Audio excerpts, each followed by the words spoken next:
Clay Patton on the Rural Radio Network. Wheat Quality Council's Winter Wheat Tour 2023 is off and underway as we make our way to Colby, Kansas on day one, leg one of the Wheat Quality Council's Winter Wheat Tour. But let's get a first-hand perspective of what we could expect to see in Western Kansas. We got a Western Kansas farmer there out of Wallace County near the town of Sharon Springs. That's Clay Schemm. Clay, thanks so much for being able to join us on the tour this year. Give us an idea, what can we expect once we get into Western Kansas and start dropping south of I-70? First off, we're going to be a little bit more wet than what people might be led to believe right now. Unfortunately, we haven't had this moisture for very long. It just kind of came in this last week here. So unfortunately, I think the primary thing to let people know is that we're kind of late in the season to be helping this wheat out a whole lot. We've already got a lot of tillers that we're lacking in the wheat crop and small heads and heads that are being determined already. So hopefully this rain will help stuff fill out.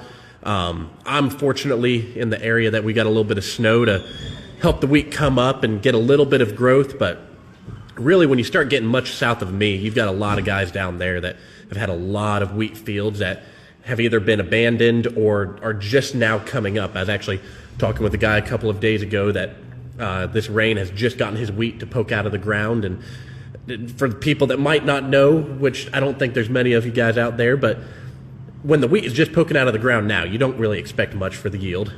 May 15th emergence is tough on that. And I don't want to deviate too far from the wheat, but for guys that are getting corn, sorghum, milo into the ground right now, things going good now that we've got a little bit of rain? Absolutely. Obviously, having this moisture makes it a lot more fun to go and plant into. Hopefully, we can keep seeing this moisture come through here.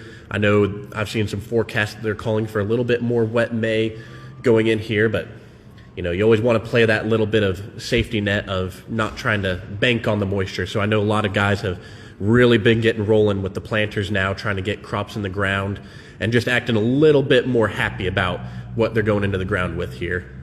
You know, in the farming communities today, oftentimes we start talking about mental health, and 1 year, 2 years of drought can definitely wear on a person. But coming into 2023 and areas that would, again, we're pushing that triple digit into the days without any significant amount of precipitation, that takes a toll on any farm and farm family. From your perspective, being a young producer that's very active and engaged in leadership, what are ways that you're fighting through that and trying to look at the better days? The way I kind of look at it is trying to look a little bit towards the opportunity side of it and looking at farming as an entire business and not just necessarily the yields on crops. You know, as a younger farmer, I'm very much looking to expand the operation and trying to come up with a lot of my own ground. And, you know, high commodity prices can make it hard, but when you do see harder years like this can help to bring some land prices down and make things a little bit easier to come up with acquiring some ground. So it's not a great way to look at it, but it's one way that, you know, when we can get those land prices down, I can come up with some ground a little bit and then hopefully have that rain come back in and get a good yield off of it. So I know on your farm you guys are very active and engaged in starting the conversation maybe with those that are not familiar with agriculture. And when we go around the room, more and more of the folks joining the wheat tour are part of maybe a sustainability office within one of these larger bakery or milling companies and things. Do you look at this wheat tour as an opportunity to help bridge that ag literacy gap and to spark some of those conversations? Absolutely. Dot on that. Every time that I've had the opportunity to talk with somebody in a sustainability office, we're looking for the same things. We want to do the best we can agronomically to take care of the ground. We want to do the absolute best that we can to make sure that the ground is well taken care of, produced in a way that's not only good for the environment, but is also going to make a very safe and nutritious food source. And we're looking very much for the same things.